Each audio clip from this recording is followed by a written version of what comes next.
সিলেট এলাকাতে অনেক বেশি বন্যা হয়। একবার এরকম বন্যা হয়েছে, বন্যার ভিতরে মাদ্রাসায় ডাকাতের দল নৌকা নিয়ে মাদ্রাসায় হাজির হয়েছে। হুজুরের কাছে আইসা বলতেছে, হযরত আমাদের এলাকার 2 গ্রামের ভিতরে প্রচন্ড ঝগড়া, যে কোনো সময় খুনাখুনি হয়ে যেতে পারে, আপনি যদি না যান তাহলে মানুষ কতজন খুন হবে এর হিসাব নাই। সবাই এক বাক্যে মেনে নিয়েছে, আপনি যেই সমাধান দিবেন এই সমাধান সবাই মেনে নিবে। ভাটি এলাকার মানুষগুলা হুজুরকে এইভাবেই মানত, এইভাবেই শ্রদ্ধা করত। হুজুর যেই জায়গায় যে হাজির, প্রচন্ড মারামারির ভিতরে মার থেমে যেত। চতুর্দিকে উপরের দিকে এরকম ভাবে ফায়ারিং হচ্ছে, কিন্তু আল্লাহর ওলি মাঝখানে যে যদি দাঁড়াইতেন, সাথে সাথে দুনো পক্ষের রাগ গুসা পানি হয়ে যাইত। আল্লাহু আকবার। এত বড় বুজুর্গ, এত বড় আল্লাহর ওলি ছিলেন। হুজুরে বলতেছেন, ঠিক আছে বাবা, তাহলে আর দেরি নাই, আর দেরি নাই, তাড়াতাড়ি চলো, দেরি নাই, তাড়াতাড়ি চলো, আমাকে নিয়ে চলো। এই বইলা আল্লাহর ওলি তিনি উঠলেন নৌকায়, নৌকায় উঠে গেলেন। জানাজানি নাই, কাউকে বলাও নাই, উঠে গেলেন। কারণ আল্লাহর ওলিরা তারা সর্বদা মনে করতেন মুসলমান কখনো মিথ্যা কথা বলতে পারে কিছু, যে আগে যায় বলতো তার কথাই বিশ্বাস করতেন। পরে যদি একজনে যায় বলতো, হুজুর ও তো আপনার কাছে মিথ্যা কথা বলছে, তখনই ধমক দিতেন, মুসলমান আবার মিথ্যা বলে নাকি? সুবহানাল্লাহ, জোরে কর না। যে মুসলমান আবার মিথ্যা বলে নাকি? আগের জনে আপনারে মিথ্যা বলছে এই কথাটা বোঝানোই যেত না। কি বুঝলেন? আমরাও মুসলমান, তারাও তো মুসলমান, ঠিক না? উনি নৌকা উঠছেন, নৌকা উঠতে ডাকাতরা লয়ে যাইতেছে হাওর এলাকায়, সিলেটের হাওর এলাকায়। অসুবিধা দিতেছে আপনাদের ভাই? অসুবিধা দিতেছে? শীত, এই যে কুয়াশার পানি পড়তেছে, কিন্তু কষ্ট হইতেছে আপনাদের। এখন হাওরের মাঝামাঝি গেছে, একদম হাওরের মাঝামাঝি। হুজুর বলতেছে, কি রে বাবা, ওই গ্রাম তো এত দূর হওয়ার কথা না, তোমরা আমারে কোথায় নিয়ে যাচ্ছ? না হুজুর, এই যে চলে আসছি, আর অল্প সময়। মূলত ওদের টার্গেট হলো একদম হাওরের মাঝামাঝি নিয়ে হুজুরকে একদম জবাই করবে, জবাই করে হাওরে ফেলাই দিবে। হাওরের মাঝামাঝি নেওয়ার পরেই ডাকাতরা তাদের চেহারা পাল্টায় ফেললো। কাছে আইসা কয়, মৌলবী প্রস্তুত হয়ে যাও, আমাদের দীর্ঘদিনের চেষ্টা, তোমারে খুন করব। তোমার কারণে আমরা গান বাজনা যাত্রা প্যান্ডেল কিছুই করতে পারি না। খালি যাবায় যাও, এবার যাইয়ে তুমি মাদ্রাসা যেখানে যাও সেখানে গান বন্ধ করে ফেলো, ঠিক আছে? আজকে তোমার জীবনের শেষ দিন, তুমি প্রস্তুত নাও।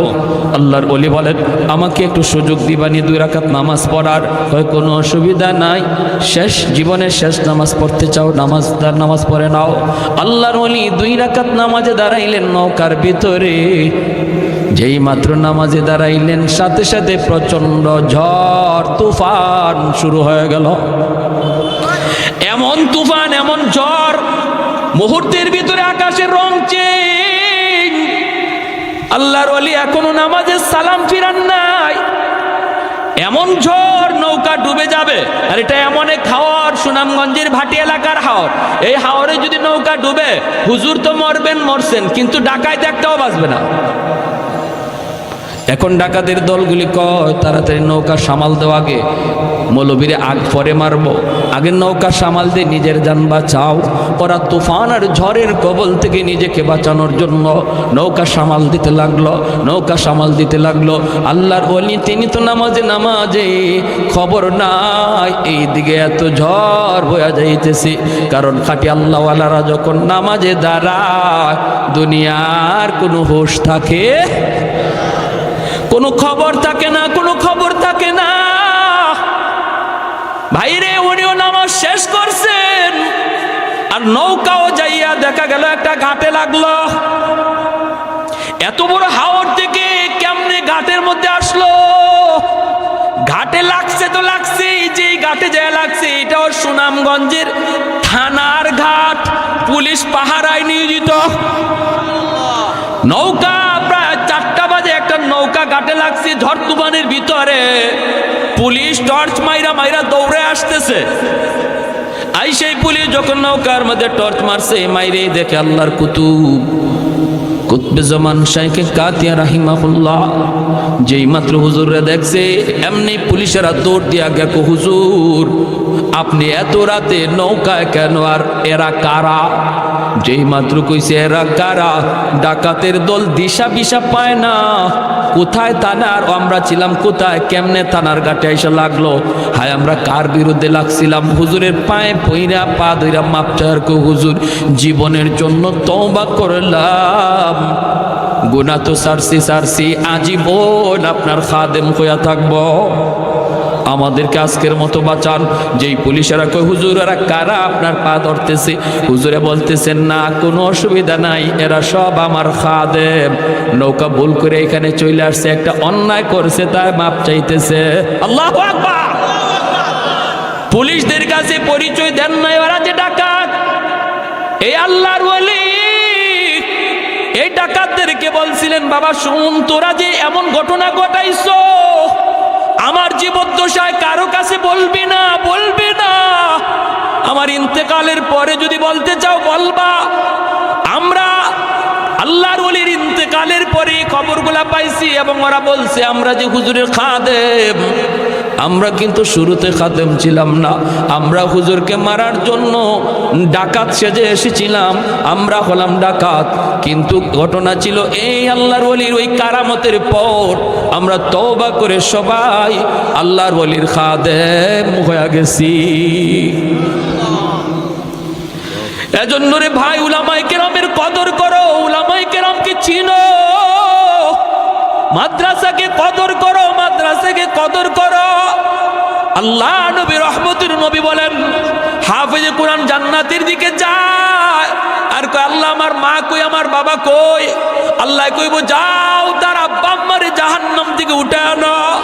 জাহান্নাম থেকে বাপ্পারে যখন উঠে আনবে তার দাদা দাদি নানা নানি তখন ওইটা কইব বাবা তোমরা তো তোমাদের সন্তানের উসিলায় আজকে জান্নাত পেয়ে গেছো, কিন্তু সে তো আমাদের নাতি, আমরা তো কত আদর করছি, কত মায়া করছি, আমি নানা আমি নানি কত মায়া করছি, আজকে আমরা বিপদে পড়ে গেছি বাবা, তোমরা তো মুক্তি পেয়ে গেছো।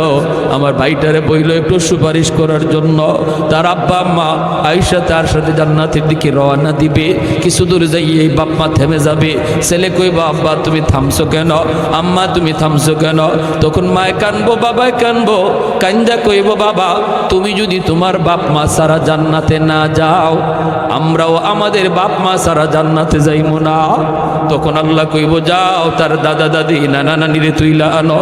দাদা দাদি নানা নানিরে তুইলা আনার সময় এলাকার মানুষেরা তাদেরকে দইরা বলবে বাইরে তোমরা তো মুক্তি পেয়ে গেছো নাতির সুপারিশে, কিন্তু আমরা ওই এলাকার মানুষ যে এলাকার মাদ্রাসায় পইরা তোমাদের নাতি হাফেজ হইছে আলেম হইছে, আমরা ওই এলাকার মানুষ, আমরা মাদ্রাসাকে কদর করতাম, আমরা তার থাকার জায়গা করে দিছিলাম, খানার ব্যবস্থা করে দিছিলাম, আমরা তার সহযোগিতা করেছিলাম, একটু যায়া বইল মালিকের কাছে আমাদের জন্য যেন একটু সুপারিশ করে। দাদা দাদি নানা নানি আইসা ওই মানুষগুলোর কথা তারে শোনাবে, তখন সে আল্লাহর কাছে কইব মালিক যাদের সহযোগিতায় আমি কোরআন সিনায় নিয়েছি ওই মানুষগুলাকে যদি আমার সাথে না দেও আমি জান্নাতে যাইমু না। আল্লাহ পাক তখন কইব যাও মানুষগুলোর জাহান্নাম থেকে উঠে আনো।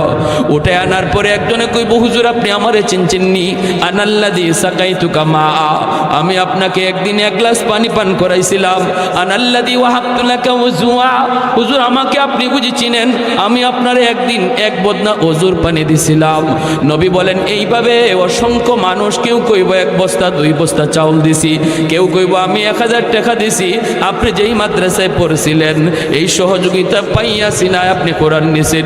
আল্লাহ পাক কইব ফেরেশতারা আমার কোরআনের পাখিরে যতজনে চিনতেছে আর সে যতজনকে চিনে কোরআনের ইজ্জতের খাতিরে বরযাত্রীর মতো তার সাথে জান্নাতে দিয়া দাও। এজন্য একজন আলেম একজন হাফিজ অসংখ্য অগণিত মানুষকে সুপারিশ করে জান্নাতে নিব। কারা এরা? কয় যারা তারে আলেম হাফেজ বানাইতে সহযোগিতা করছিল। আমরাও সহযোগিতার হাত বাড়াইতে কারা কারা রাজি? হাত উঠে আল্লাহকে একটু দেখা। আল্লাহ তুমি প্রতিটা হাতকে কবুল করো, জুড়ে বলি আমিন। পেটের সন্তান নিয়ে মা যদি বেশি বেশি গান শুনে এই সন্তান বড় হয়ে গানের মাস্টার হয়। মা সন্তান পেটে নিয়ে যদি পর্দার ভিতরে চলে, সন্তান যেহনি হয়, মেধাবী হয়, জ্ঞানী হয়।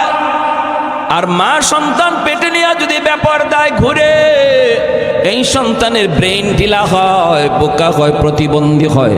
এটা অভিজ্ঞরা অভিজ্ঞতার আলোকে বলেছেন। এজন্য বাইরা মনে রাখবি যুবক, সবার আগে যদি একটা সুন্দর সন্তান চাও, নেককার একটা ছেলে যাও, আগে মা, ভালো একটা মা তোমাকে তালাশ করতে হবে। পর্দানিশীল একজন মহিলা, একজন স্ত্রী তোমাকে খুঁজতে হবে। কোরআন তেলাওয়াতকারিনী একজন মা তার জন্য আনতে হবে। মা যদি ভালো হয়, সন্তান ভালো হয়, দেখবেন মা নামাজে দাঁড়াইলে ছোট্ট শিশুটাও মায়ের সাথে নামাজে দাঁড়ায়। ঠিক কিনা? মা তাসবিহ পড়ে, মা রুকু করে, সিজদা করে, ছোট্ট শিশুটাও রুকু করে সিজদা করে। মা তাসবিহ পড়ে, টুট নড়ে, শিশু বাচ্চাটাও তাসবিহ পড়ে। কিসের তাসবিহ? তাসবিহ তো পড়ে না, তাসবিহ তো পড়ে না। মার টুট নড়ে, এজন্য বাচ্চাটাও টুট নাড়ায়। জোরে বলি সুবহানাল্লাহ, আর একটু জোরে কোন সুবহানাল্লাহ। এজন্য ভাইরা মনে রাখবারে আল্লাহর বান্দা, সন্তানের ব্যাপারে আল্লাহর দরবারে বাপ মার জবাবদিহিতা হবে সবার আগে। কারণ ঘর হলো তার সর্বপ্রথম বিদ্যালয়, বাপ মা হলো তার সর্বপ্রথম শিক্ষক। ঘরের মধ্যে সন্তান যা কিছু শিশুবেলা থেকে বড় হওয়ার পর এটার আসর থাকে। ঘরের মধ্যে সন্তান যা কিছু শুনে এটা তার মরণ পর্যন্ত আসর থাকে। কারণ শিশুকালে বাচ্চাগুলির দিল দেমাগ হলো কাদামাটির মতো। কাদামাটির ভিতরে যা খুশি লেখা যায়, মাটি যদি শক্ত হয়ে যায় লেখা যায় না। সন্তানের চোখ হলো ভিডিও রেকর্ডার, কান হলো তার অডিও রেকর্ডার। চোখ দিয়ে আপনার সন্তান যা কিছু দেখবে ঘরের ভিতরে সব কিছু চোখের মধ্যে রেকর্ড করে রাখে। কান দিয়ে আপনার শিশু বাচ্চাটা করে যা শুনে সব কিছু কানের মধ্যে রেকর্ড করে রাখে। যেদিন সে বড় হওয়ার পর সাপ্লাই দেয়, এতদিন পর্যন্ত যা কিছু রেকর্ড করেছে বড় হওয়ার পরে তাই সাপ্লাই দেয়। এখন যদি আপনার সন্তানের কানের মধ্যে আপনি গান রেকর্ড করান, ঘরের ভিতরে নাটক চলছে, ঘরের ভিতরে সিনেমা চলছে, টেলিভিশনের আওয়াজ চলছে, ছোট্ট বাচ্চাটা বুঝে না কিন্তু গানের আওয়াজ তার কানে রেকর্ড হয়ে রয়েছে। ছোট্ট বাচ্চা সিনেমার কোনো অনুষ্ঠান বুঝে না কিন্তু নাচ গানের দৃশ্য তার চোখে রেকর্ড হয়ে থাকে। এটা আল্লাহর পক্ষ থেকে দেওয়া তাকে দুইটা রেকর্ডার। চোখ হলো তার ভিডিও রেকর্ডার, কান হলো তার অডিও রেকর্ডার। আমরা মনে করি শিশু বাচ্চা বুঝে না, কিন্তু না না, শিশু বাচ্চা সব বুঝে, সব কিছু তার রেকর্ড হয়ে থাকে। যেদিন সে সাপ্লাই দেয়, যদি কানের ভিতরে গান রেকর্ড করে থাকি তখন গানই সে সাপ্লাই দিবে। আর যদি কানের ভিতরে কোরআন তিলাওয়াত রেকর্ড করে তাহলে সে কোরআন তিলাওয়াত বাজাবে। ঠিক কিনা? ট্যাপের ভিতরে যদি আপনি গান রেকর্ড করেন আর এই ট্যাপ নিয়ে যদি সিনেমা হলের ভিতরেও বাজান, ট্যাপকে যদি আপনি বলেন তোর পায়ে ধরি তুই এখানে কোরআন তেলাওয়াত বাজ, তুই এখানে তেলাওয়াত যদি রেকর্ড করেন আর সিনেমা হলের ভিতর নাপাক জায়গায়ও যদি ট্যাপ নিয়ে বাজান, তখন নাপাক জায়গা বুঝবে না, ট্যাপ থেকে কোরআন তেলাওয়াত বের হবে। ঠিক কিনা? আর যদি ট্যাপের মধ্যে আপনি গান রেকর্ড করেন, মসজিদের ভিতরে নিয়ে ট্যাপ ঢুকান আর বলেন ট্যাপ তোর পায়ে ধরে বলতেছি, এটা মসজিদ, আল্লাহর ঘর, তুই গান বাজবি না, আপনার কথা ট্যাপ শুনবে? শুনবে? ট্যাপ বলবে আরে আহম্মক, বোকা, তুই আমার মধ্যে রেকর্ড করলি গান আর শুনতে চাস কোরআন তেলাওয়াত, এটা কেমন করে হয়? এটা কোনোদিনই তো হবে না। মসজিদের ভিতরে বাজাইলেও সে গানই বাজবে। এজন্য আপনার সন্তানের দিল আর দেমাগের ভিতরে শিশুকালে যদি মাদ্রাসায় ভর্তি করায়া তার কোরআন তেলাওয়াত রেকর্ড করানো হয়, যদি তার কানের ভিতরে তেলাওয়াত আর চোখের মধ্যে কোরআন তেলাওয়াতের দৃশ্য রেকর্ড করা হয়, আল্লাহর নাম তার হৃদয়ের ভিতরে খুদাই করে লিখে দেওয়া হয়, যদি পরকালের ফিকির তার অন্তরে ঢুকায় দেওয়া হয়, এরপরে যদি আপনি তারে কলেজেও পড়ান, ভার্সিটিতেও পড়ান, নাস্তিকদের ভিড়েও যদি যায়, ঢাকা ইউনিভার্সিটির বাংলা বিভাগেও যদি আপনার সন্তান পড়ে, যেখানে নাস্তিকগুলি চতুর্দিকে ভিড় করা, সেখানেও সে নাস্তিক হবে না, বরং ইসলামের সৈনিক হবে, আল্লাহর সৈনিক হবে, রসুলের সৈনিক হবে, উলামায়ে কেরামের পক্ষে থাকবে, কোরআনের পক্ষে থাকবে। আওয়াজ দিয়া কোন ঠিক কিনা? আর যদি শিশুকালে দিন না শিখান, শিশুকালে যদি তার দিন না শিখান, শিশুকালে যদি তার কোরআন না শিখান, শিশুকালে যদি তার ইসলাম না শিখান, তাহলে এই ছেলে বড় হওয়ার পর যত চেষ্টাই করেন লাইনে থাকবে না, সে বেলাইনে চলে যাবে। বাপমার সাথে বেয়াদবি করবে, আলেম ওলামার সাথে বেয়াদবি করবে, মাদ্রাসার সাথে বেয়াদবি করবে, নামাজ পড়বে না, হালাল হারাম চিনবে না, হ্যাঁ, যা পাইবে তাই খাবে। ঠিক কিনা? জোরে করবে। আর হাজির, এজন্য বলি মনে রাখবেন, শিশুকালে 5 বৎসর মিনিমাম মাদ্রাসায় বাচ্চাটারে পড়ান। ডাক্তার বানাইতে চান, অসুবিধা নাই, আমরা নিষেধ করি না। এদেশে ডাক্তারের প্রয়োজন, ইঞ্জিনিয়ারের প্রয়োজন। সবাই মাদ্রাসায় পড়লে ডাক্তার ইঞ্জিনিয়ার হবে কে? মাদ্রাসা থেকে মুফতি মুহাদ্দিস হাফেজ কোরআন বের হয়, ডাক্তার ইঞ্জিনিয়ার বের হয় না। একটা দেশের জন্য প্রয়োজন। আমি বলি ডাক্তার বানান, ইঞ্জিনিয়ার বানান, এটা ইসলাম কখনো নিষেধ করে না। কিন্তু ইসলাম বলে ডাক্তার পরিচয় সন্তানের বড় পরিচয় নয়, আমার সন্তানের সবচেয়ে বড় পরিচয় হলো সে মুসলমানের সন্তান। এজন্য সবার আগে মুসলমানই শিখাইতে হবে। আওয়াজ দিয়ে বলেন ঠিক কিনা? সবার আগে মুসলমানই শিখাও। সন্তানকে বলো, বাবা ইঞ্জিনিয়ার হওয়া তোমার বড় পরিচয় নয়, ডাক্তার হওয়া বড় পরিচয় নয়, তোমার সবচেয়ে বড় পরিচয় তুমি মুসলমান। এজন্য সবার আগে মুসলমানই শিখো।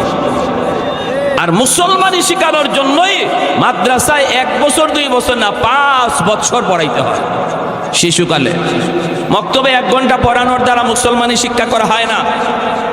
মক্তবে 1 ঘন্টা হুজুর 200-250 ছাত্রকে কখন পড়া দিবে আর কখন নিবে, সহি শুদ্ধ করে কোরআনই হুজুর পড়াইতে পারে না। বাচ্চাদের মারামারি, কিলাকিলি, ঘুষাঘুষি, এই মামলা ডিসমিস করতেই তো হুজুরে 1-1.5 ঘন্টা চলে যায়। ঠিক না? এটা আমরাও তো বুঝি বাপমারা, যে হুজুরে মক্তবে যে কি পরিমাণ ভালো পড়াইতেছে, এটা আমরাও বুঝি। অনেক মাও আছে এমন, মনে করে ঘরে বাচ্চা ঝামেলা করে, দুষ্টামি করে, মক্তবে পাঠাই দে, কিলাকিলি যা আছে, ঘুষাঘুষি যা আছে, সব যেন মক্তবে যেয়ে করে। ঠিক না? তো এই জন্য মক্তবে পড়ানোর দ্বারা বাপ মা জিম্মাদারি আদায় হয় না, সন্তানের হক আদায় হয় না, সন্তান মুসলমানি শিখতে পারে না। 5 বৎসর মাদ্রাসায় পড়াইতে হবে শিশুকালে, নুরানি মাদ্রাসায়। আর আলহামদুলিল্লাহ এখন মাদ্রাসাগুলিতে 5 বৎসর শিশুকালের, এই যে শিশুকালের 5 বৎসর 1 থেকে 5 পর্যন্ত মাদ্রাসায়ও স্কুলের সমমানের অঙ্ক ইংরেজি সিলেবাস রাখা হয়েছে। স্কুলে যে অঙ্ক ইংরেজি পড়ানো হয়, মাদ্রাসায় একই অঙ্ক ইংরেজি পড়ানো হয়। শুধু আপনাদের কথা চিন্তা করে যারা মনে করতেছেন ছেলেকে ডাক্তার বানাবেন, ইঞ্জিনিয়ার বানাবেন, আপনার কথা ভেবে মাদ্রাসার সিলেবাস এমন করা হয়েছে। বানান ডাক্তার, ইঞ্জিনিয়ার বানান, কিন্তু সবার আগে তার জীবনের লেখাপড়ার শুরুটা যেন মাদ্রাসা থেকে হয়, তার জীবনের শুরু যেন মুসলমানি শিক্ষার দ্বারা হয়, তার লেখাপড়ার শুরু যেন কোরআনের শিক্ষার দ্বারা হয়। তাহলে মুসলমানের সন্তান হবে আগে, আগে মুসলমানের সন্তান হবে, তারপরে তার পরিচয় হবে ডাক্তার। যেই ছেলে মুসলমানি শিক্ষা ডাক্তার হবে, তার নিয়ত হয়ে যাবে পরিশুদ্ধ, হারাম পথে কোনোদিন টাকা কামাই করবে না, মিথ্যা সার্টিফিকেট দিয়া কোনো রোগীর প্রাণ নিবে না, টাকার লোভে পইরা কোনো নর্মাল ডেলিভারি কেস কোনো মহিলার সিজার লাগবেই মিথ্যা কথা বইলা 40,000 টাকার লোভ করবে না। কারণ তার সিনার ভিতরে কোরআনের মহব্বত, হালাল হারাম সিনায় খুদাই করে লিখে দেওয়া হয়েছে। সমাজে এমন ডাক্তারও আসেনি না নাই? নর্মাল ডেলিভারি হবে এটা ডাক্তার ভালো করে জানে, এরপরেও বিল বেশি আসবে না যদি সিজার করা না হয়। তাই ডাক্তার রিপোর্ট দেয় সিজার করতেই হবে, না করলে বাচ্চাও মারা যাবে, মাও মারা যাবে। ভয়ে আমরা কই স্যার যেভাবে যত টাকা লাগে আমার বাচ্চা বাঁচান, আমার বিবিরে বাঁচান, এইরকম দিয়া ডাক্তার কয়, মনে মনে হাসে, কয় আমি তো এটাই চাইছি। ঠিক না? ডাক্তার মনে মনে কয় আমি তো এটাই চাইছি। যে ডাক্তার 30-40 হাজার টাকার লোভে পড়া একজন সুস্থ মহিলাকে সারা জীবনের জন্য অসুস্থ বানায় দিল, এই ডাক্তাররে আপনারা ডাক্তার বলবেন না ডাকাত বলবেন? আওয়াজ আসতে হয়েছে, জোরে কর। ডাক্তার না ডাকাত? কেন? কার তার জীবনের শুরুটা কোরআন শিক্ষার দ্বারা হয় নাই। এমন ডাক্তারের বাবা হওয়ার চেয়ে না হওয়া ভালো, এমন ডাক্তারের দাদা হওয়ার চেয়ে না হওয়া ভালো। আর যদি কোরআন শিক্ষায়া ইসলামী জিন্দিগি তারে মুসলমানের সন্তান বানাইয়া তারে ডাক্তার বানাইতেন, তাহলে এই ডাক্তারের নামে বাপ মার সুনাম হতো। আর এখন কইব যখন এই ধরনের ডাকাতি করবো ধরবো, ওই ডাকাইতের বাপ যায়, ডাক্তারের বাপ কইব না, ওই ডাকাতের বাপ যায়। ঠিক না? ইঞ্জিনিয়ার হইছে, রড না দিয়া ব্রিজ বানাইতে গিয়ে বাঁশ ঢুকাইয়া দিছে। খবর আসেনি উত্তরবঙ্গের মানুষের? হ্যাঁ, আচ্ছা, এখন বাঁশ ঢুকাইছে, মানুষ মরছে, ইঞ্জিনিয়ার কত আমার কি হয়েছে? আমার দরকার ছিল টাকা, ঠিক না? আমার দরকার ছিল টাকা, আমি টাকা পেয়ে গেছি, মানুষ মরুক তো মরুক। যে ইঞ্জিনিয়ারের কাছে টাকার দাম আছে, মানুষের জীবনের দাম নাই, এরও আপনারা মানুষ বলবেন? মানুষ বলবেন? এই কথা আল্লাহ পবিত্র কোরআনের সূরাতুর রহমানে বলেছেন, আর রহমান আল্লামাল কোরআন খালাকাল ইনসান। আল্লাহ বলে, তুমি যদি মানুষ হতে চাও আগে কোরআন শিখো, যদি মানুষ হতে চাও আগে কোরআনী শিক্ষা লাভ করো। আল্লাহ পাক এজন্য কোরআন শিক্ষার কথা আগে আনলেন আর মানুষ সৃষ্টির কথা পরে নিলেন। যদি আপনারাও আপনাদের সন্তানকে মানুষ বানাইতে চান, মানুষের ঘরে সন্তান জন্ম নিলে মানুষ হয় না, মুরগির বাচ্চা জন্ম নিলে মুরগি হয়, মানুষের বাচ্চা জন্ম নিলে মানুষ হয় না, তার মানুষ বানাইতে হয়। আর আল্লাহ বলেন মানুষ বানাইবার পথ হলো কোরআনের শিক্ষা। এজন্য তার জীবনের শুরুটা কোরআনের শিক্ষা দ্বারা করাও, তার জীবনের লেখাপড়ার শুরুটা মাদ্রাসার দ্বারা করাও, তাহলে সে তোমাদের কাছে যেমন মানুষ, আমি আল্লাহর কাছেও মানুষ হবে। আর যদি মাদ্রাসা শিক্ষার দ্বারা তার জীবনের সূচনা না হয়, হালাল হারাম না চিনে, জায়েজ না জায়েজ কিছুই না বুঝে, শুধু টাকার টাকা চায়, শুধু দুনিয়া চায়, আল্লাহ বলেন সে তোমাদের কাছে মানুষ হলো, আমি আল্লাহর কাছে মানুষ নয়। আমার ভাইয়েরা, বন্ধুরা, যুবক, এজন্য বলতেছিলাম বাপ মা বহুত বড় এক ফ্যাক্টর। বাপ মার সিদ্ধান্ত যদি সঠিক হয়, সন্তানের ভবিষ্যৎ আলোকিত হবে। বাপ মার সিদ্ধান্ত যদি রং হয়, সন্তানের ভবিষ্যৎ অন্ধকার হবে। বাপ মার সিদ্ধান্ত যদি সঠিক হয়, সন্তানের ভবিষ্যৎ আলোকিত হবে। সবার আগে বাপ মার সিদ্ধান্ত নিতে হবে, আমার সন্তানের জীবনের লেখাপড়া আমি গান শোনায় শোনায় করাবো, নাকি কোরআন তেলাওয়াত শোনায় শোনায় তার জীবন শুরু করাবো। তার জীবনের লেখাপড়া কোরআন তেলাওয়াতের দ্বারা হবে নাকি গান দ্বারা হবে, এই সিদ্ধান্ত নিবে তার মা, সিদ্ধান্ত নিবে তার বাবা রে। মায়ার নবী বলেন, যদি এই সিদ্ধান্তে বাপ মা সঠিক সিদ্ধান্ত দেয়, তাহলে সন্তানের ভবিষ্যৎ আলোকিত হবে।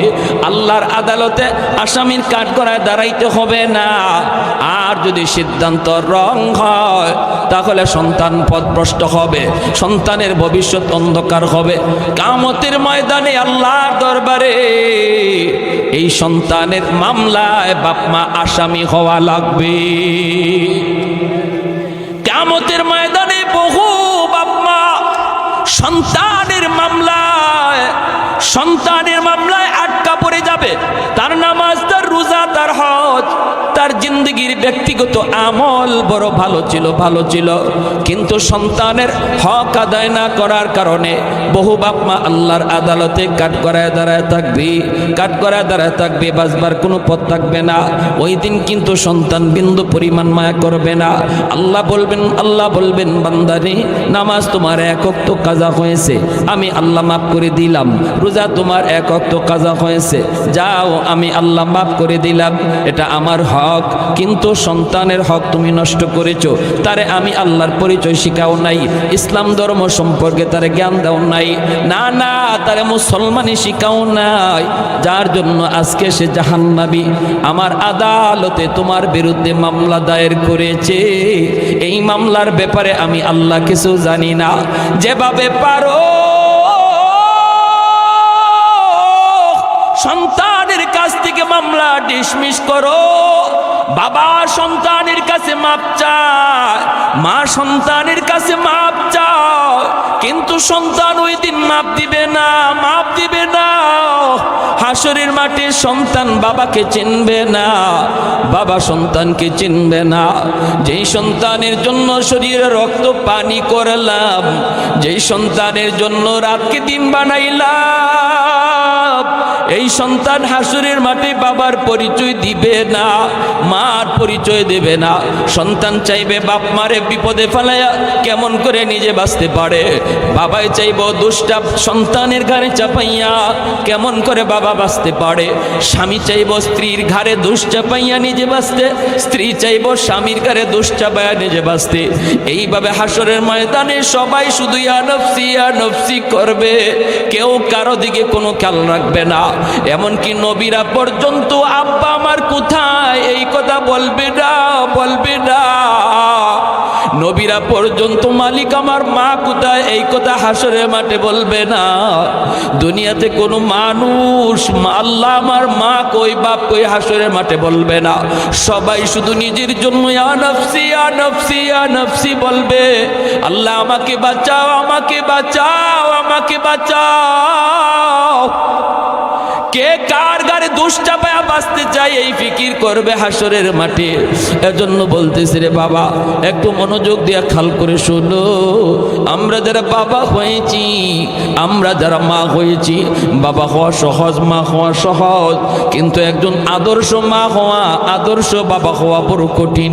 সিদ্ধান্ত যদি তোমার ভুল হয় তাহলে তুমি বাবা আল্লাহর দরবারে কলঙ্কিত, সন্তানের কাছেও কলঙ্কিত। আর যদি সিদ্ধান্ত তোমার সঠিক হয়, সন্তানের কারণে নাম উজালা। যেই সকল বাপ মা সন্তানকে হাফেজে কোরআন বানানোর নিয়ত করবে, নূরুন আলা নূর, আলেম বানানোর নিয়ত করবে, তাহলে এটা তো নূরুন আলা নূর। যদি মনে করি আমার সন্তানকে আমি হাফেজে কোরআন বানাবো, আলেম মুফতি মুহাদ্দিস বানাবো, কিয়ামতের ময়দানে আল্লাহ পাক রব্বুল আলামিন হাসরের ময়দানে একটা মুকুট হাতে নিয়ে দাঁড়ায় থাকবেন। হাসরবাসী মানুষ বলবে, আল্লাহ কার জানি অপেক্ষা করি, কার জন্য জানি মালিক অপেক্ষা করতেছে, মুকুট জানি আল্লাহ কাকে পরাইতে চায়। নবীর বাপ মা সামনে গেলেও আল্লাহ পাক নড়বে না, আল্লাহ পাক পরিচয় দিবেন না, আল্লাহ কাছে ডাকবেন না। কত মানুষ আল্লাহর কাছে যায় দাঁড়াবে, আল্লাহ কাউকে কাছে ডাকবেন না। এমনি একজন মানুষ যা কইব, মালিক আমাকে আপনি চিনেননি। আল্লাহ তখন বলবে, বান্দা তুমি কে? কই আমি অমুক, অমুক হাফেজে কোরআনের আব্বা, আমি অমুক মুফতি সাহেবের মা।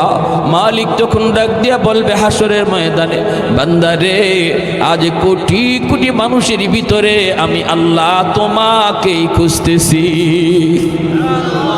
মান করা আল কুরআন ওয়া আমিলা বিমা ফিহি উলবিসা ওয়ালিদাহু তাজান ইয়াউমাল কিয়ামা দাউহু আহসানু মিন দাউইশ শামস।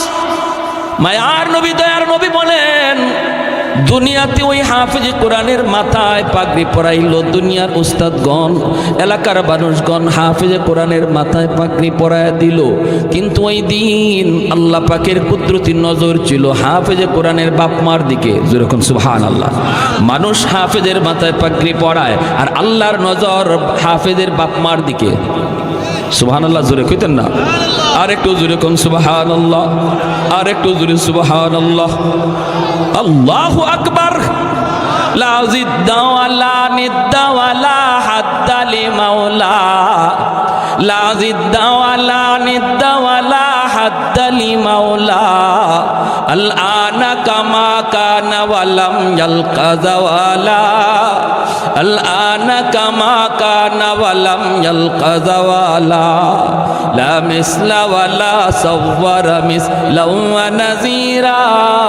মান ক্বালা সিওয়া যালিকা ক্বাদ ক্বালা মুহালা, মান ক্বালা সিওয়া যালিকা ক্বাদ ক্বালা মুহালা। লা ওয়ালদা ওয়ালা ওয়ালিদা লা আম্মা ওয়া খালা, লা শিবহা ওয়ালা মিসলা ওয়ালা কুফুয়া লিমাওলা। জোরে সুরে বলি আল্লাহু আকবার। আর একটু জোরে মুসলমানের আওয়াজে আল্লাহু আকবার। আমাদের আওয়াজ যত উঁচু হবে ইসলামের দুশ্মনদের আওয়াজ তত নিচু হবে, ঠিক কিনা জোরে বলেন। আজকে বলুন তো, বাংলার জমিনে নাস্তিক বেশি না ইমানদার বেশি? ইমানদার বেশি, নাস্তিক কম। এরপরও ইমানদারদের সামনে নাস্তিকদের তো লাফালাফি। কারণ কি? একমাত্র কারণ আমাদের আওয়াজ ছোট হয়ে গেছে। ইমানদারের আওয়াজ ছোট হয়ে গেছে। ইসলামের হুকুম হলো আমরা জায়গা মতো নরম, আবার জায়গা মতো আমরা খুব বেশি গরম। আওয়াজ দিয়ে এখন ঠিক কিনা? পশ্চিমাদের চোখ পড়েছে কাবা গড়ের প্রান্তরে, ব্রিটিশ দালাল দল বেঁধেছে ধ্বংস করতে চায় কারে। পশ্চিমাদের চোখ পড়েছে কাবা গড়ের প্রান্তরে, ব্রিটিশ দালাল দল বেঁধেছে ধ্বংস করতে চায় কারে। আল্লাহ পাকের ঘর, তোর সাহস থাকলে ধর। হয় নাই আরো জোরে হয় নাই, ঠিক কিনা? আল্লাহ পাকের ঘর, তোর সাহস থাকলে ধর। দো জাহানের মালিক যিনি, পবিত্র কাবা। ওই আরবের দিন বাঁচাতে সত্য ন্যায়ের মুক্তি চাই, মুহাম্মদের বাহিনী আজ আসলে তোদের রক্ষা নাই। ওই আরবের দিন বাঁচাতে সত্য ন্যায়ের মুক্তি চাই, মুহাম্মদের বাহিনী আজ আসলে তোদের রক্ষা নাই। পশ্চিমাদের চোখ পড়েছে কাবা গড়ের প্রান্তরে, ব্রিটিশ দালাল দল বেঁধেছে ধ্বংস করতে চায় কারে। আল্লাহ পাকের ঘর, তোর সাহস থাকলে ধর। তো জাহানের মালিক যিনি, পবিত্র কাবা। ওই আরবের দিন বাঁচাতে সত্য ন্যায়ের মুক্তি চাই, মুহাম্মদের বাহিনী আজ আসলে তোদের রক্ষা নাই। ওই আরবের দিন বাঁচাতে সত্য ন্যায়ের মুক্তি চাই, মুহাম্মদের বাহিনী আজ আসলে তোদের রক্ষা নাই। মুহাম্মাদুর রাসূলুল্লাহর বাহিনী আসেনি? হাত উঠে বলো আসেনি? আর একটু জোরে আসেনি?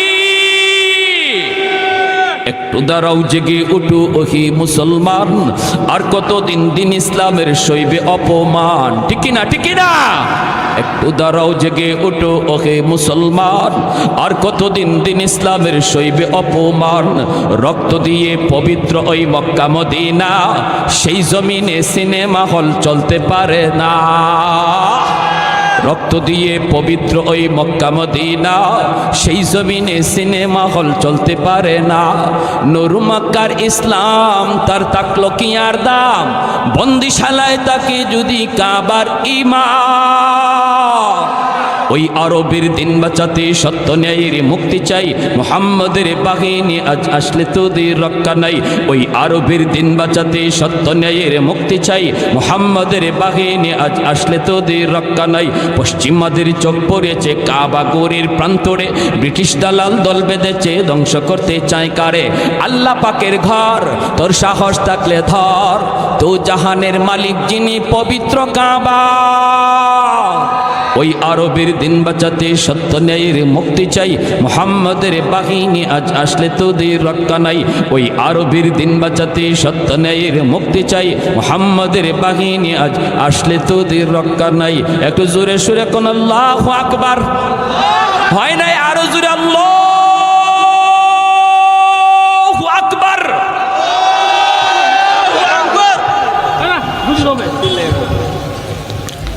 কি ভাই, ভয় পাইছেন? কেউ লালমনিরহাটের মানুষ ভয় পাইছেন? আমরা কার সৈনিক? আরো জোরে কার? আল্লাহ তুমি কবুল করো, জোরে বলি আমিন। আরো জোরে বলি আমিন। ভাইয়েরা আমার, এজন্য কি আমার এই পর্যন্ত আলোচনার নতিজা হলো, যদি বাপমা আল্লাহর আদালতে কাঠগড়ায় দাঁড়ানো থেকে বাঁচতে হয়, তাহলে সন্তানের জীবনের লেখাপড়া শুরু স্কুল থেকে না মাদ্রাসা থেকে করতে হবে? সবাই কথা কয় না। স্কুল থেকে না মাদ্রাসা থেকে? স্কুলে ফরাইলেও মাদ্রাসা থেকে, ঠিক না? স্কুলে ফরাইলেও মাদ্রাসা থেকে তার জীবনের লেখাপড়া শুরু হবে। ইসলামী শিক্ষা, মুসলমানি শিক্ষা লাভ করার পর তারে ডাক্তার বানাবো। কারণ আমার সন্তানের বড় পরিচয় ডাক্তার নয়, সবচেয়ে বড় পরিচয় সে মুসলমান। এজন্য সবার আগে মুসলমানি শিখতে হবে। আর এজন্যই মাদ্রাসাগুলোতে, স্কুল কলেজের অঙ্ক ইংরেজি রাখা হয়েছে। বিশ্বাস না হলে আপনারা মাদ্রাসায় ঢুকে দেখেন, যে দেখি হুজুর স্কুলের ওয়ানের অঙ্ক ইংরেজি মাদ্রাসা আসেনি, 2 এর অঙ্ক ইংরেজি 2-তে আসেনি, 3 3 অঙ্ক ইংরেজি 3-তে আসেনি, যদি আমার কথা বিশ্বাস না হয় তখন দিয়েন না। আপনারা দেখবেন, যদি দেখেন যে হয় স্কুলে অঙ্ক ইংরেজি তো মাদ্রাসা আছে, তাহলে অসুবিধা কি? ক্লাস 5 পর্যন্ত মাদ্রাসায় পড়ার পর আপনার সন্তান অনায়াসে 6 থেকে ভর্তি হবে, হাই স্কুলে ভর্তি হবে, তার আবার স্কুলে 1 থেকে পড়া লাগবে না, হাই স্কুলে ভর্তি হবে। লাভ কি হবে? এই 5 বছরের ভিতরে মুসলমানই শিখবে, 5 বছরের ভিতরে কোরআন শিখবে, 5 বছরে সে আল্লাহকে চিনবে, 5 বছরে সে আখিরাত জানবে, 5 বছরের ভিতরে তার অন্তরে আল্লাহ রসুলের দাম খুদাই করে লিখে দেওয়া হবে। সে ভার্সিটিতে গেলেও নাস্তিক হবে না, কলেজে পড়লেও বেনামাজি হবে না, বাপ্পার সাথে বেয়াদবি করবে না, আলেমদের সাথে বেয়াদবি করবে না, সে নবীর সৈনিক হবে, আল্লাহর সৈনিক হবে। আমরা তো এটাই চাই নাকি? এটা চাই কি না? আরে হা দেন। ঢাকা ইউনিভার্সিটি বাংলা বিভাগে পড়লো, নাস্তিকদের বীরও আপনার সন্তান তাকবীরে আওয়াজ তুলবে, নাস্তিকদের ভীরও নারায়ে তাকবীরে আওয়াজ তুলবে, কারণ তার শিশুকালে কলিজার মধ্যে আপনি 5 বছর কোরআন ঢুকাই দিয়েছেন। আল্লাহ তুমি সকল বাপ মাকে কবুল করো, জোরে কই আমিন, আরো জোরে বলি আমিন। আর যদি সন্তানকে আলেম হাফেজ বানাইবার নিয়ত করেন, তাহলে হাসরের মাঠে আল্লাহ কইব আমি তো তোমারই খুঁজতেছি, জোরে কোন সুবহানাল্লাহ। কারণ দুনিয়ার জগতে তোমার সন্তানের মাথায় যখন পাগড়ি পরায় দেয়, আমি আল্লাহর কুদরতির নজর ছিল তোমরা বাপ মার দিকে। সমাজের মানুষগুলি তোমরা বাপ মাকে কত বাধা দিয়েছে, না না সন্তানটারে মাদ্রাসায় দিও না, কারণ মাদ্রাসায় পড়লে পরে জীবন কেমন করে চালাবে, বউ পালবে কেমন করে, সংসার চালাবে কেমন করে, জীবন চালাবে কেমন করে, কত প্রশ্ন কত প্রশ্ন কত প্রশ্ন।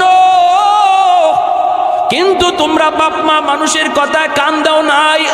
তোমরা বলেছিলে, আমরা শুনেছি মানুষ সৃষ্টির আগেই আল্লাহ রিজিকের ব্যবস্থা করে। সুবহানাল্লাহ কোন। আল্লাহ মানুষ সৃষ্টির আগেই রিজিকের ব্যবস্থা করে। আমার আব্বা আমাকে যখন মাদ্রাসায় দেন, আমার চাচারা বিরোধিতা করেছেন, আমার চাচারা বলেছেন পোলাটারে আপনি কেমন করে মাদ্রাসায় দিতেছেন, আমি ক্লাস 5-এ বৃত্তি পেয়েছিলাম, এত একটা ভালো লেখাপড়ার মধ্যে স্কুলের মধ্যে ফার্স্ট পেয়েছিলাম। আমার আব্বা আমাকে সর্বপ্রথম স্কুলে ভর্তি করেছিলেন। কেন করেছিলেন এর কারণটা আমি বলি। আমাদের সময়ে মাদ্রাসার এই সিলেবাস ছিল না, বর্তমানে যে সিলেবাস অঙ্ক ইংরেজি মাদ্রাসায় ঢুকানো হয়েছে, আমাদের সময়টাতে এমন ছিল না রে যুবক, কেমন ছিল না।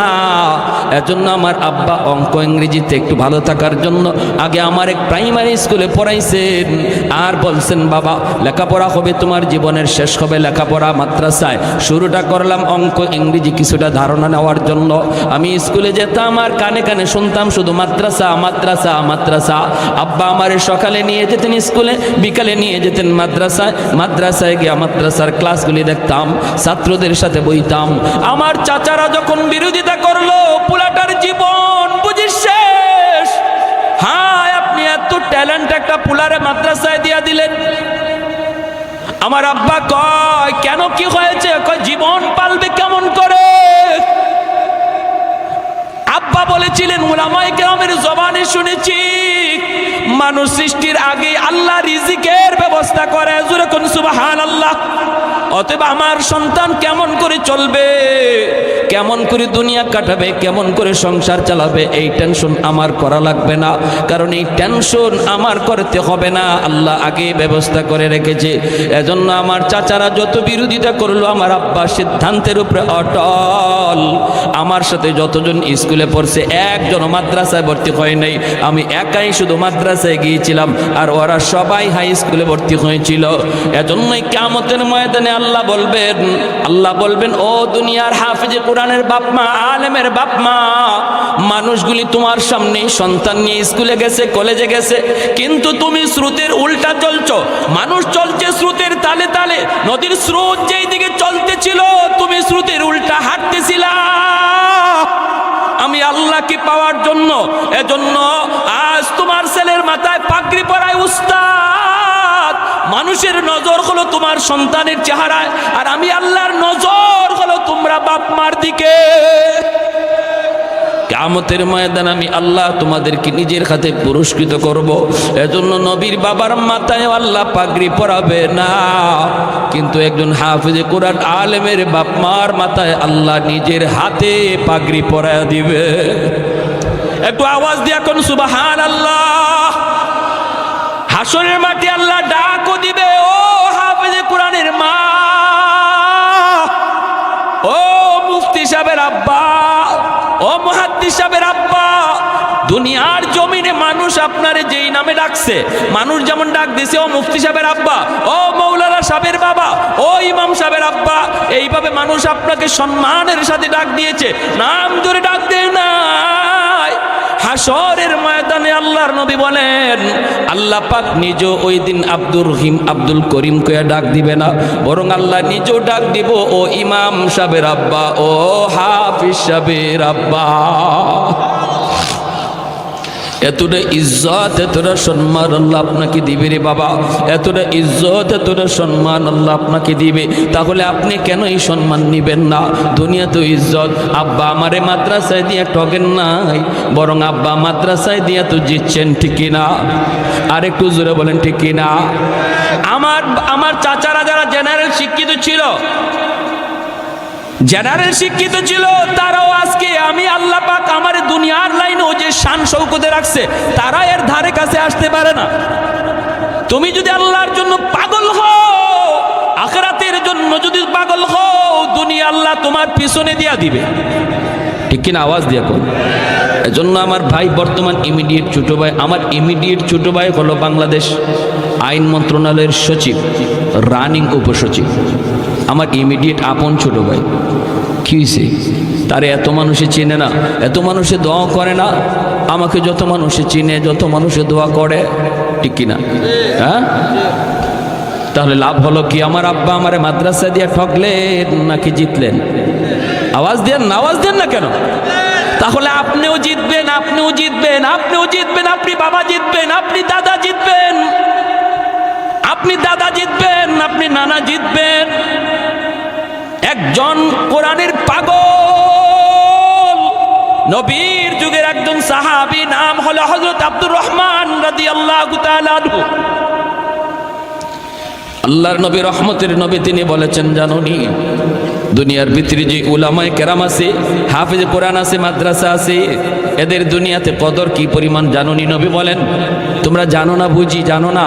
ইন্নাল আলিমা ইস্তাগফিরু লাহু মান ফিল আরদ ওয়া মান ফিস সামা হাত্তাল হিতাদু ফি জাওফিল মা ওয়া ফি রাওয়ায়াতিন আন-নামলাতু ফি জুহরিহা। আল্লাহর নবী বলেন, এই মাদ্রাসার জন্য, হাফেজ কোরআনদের জন্য, উলামায়ে কেরামের জন্য আসমান জমিনে যত যা কিছু আসে সব কিছু তাদের জন্য দোয়া করে, 24 ঘন্টা দোয়া করে। কারণ হলো মাদ্রাসা সমাজের জন্য রহমত, কোরআন হলো জগতের জন্য রহমত। ওয়া নুনাজ্জিলু মিনাল কুরআন মা হুয়া শিফাউন ওয়া রাহমা ওয়া রাহমাতুল লিল মুমিনিন। আল্লাহ বলেন, কোরআন আমি নাজিল করেছি তোমাদের জন্য রহমত বানায়া, রহমত। যেই ঘরে কোরআন তেলাওয়াত হয়, এই ঘরে আল্লাহর পক্ষ থেকে রহমত নাজিল হয়।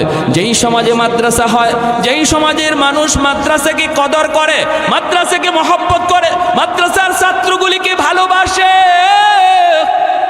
আল্লাহ পাক রব্বুল আলামিন ওই গোটা সমাজের উপর রহমত নাজিল করে। মাদ্রাসা হলো সমাজের জন্য রহমত, উলামায়ে কেরাম হলো গোটা দেশের জন্য রহমত। উলামায়ে কেরামের কদর যেই সমাজে হয়, যেই দেশে হয়, আল্লাহর পক্ষ থেকে রহমত নাজিল হয়। কারণ উলামায়ে কেরামের সিনার ভিতরে আল্লাহর কোরআন, আল্লাহর কোরআন রহমত চুম্বকের মতো টাইনা আনে, চুম্বকের মতো টাইনা আনে। এজন্য আল্লাহ পাকের ভাষায় এই সমাজে, এই দেশে, এই জগতে এখনো রহমত দুনিয়াতে নাজিল হয়। গাছ থেকে ফুল হয়, ফল হয়, জমিন থেকে ফসল হয়, নদী থেকে মাছ হয়।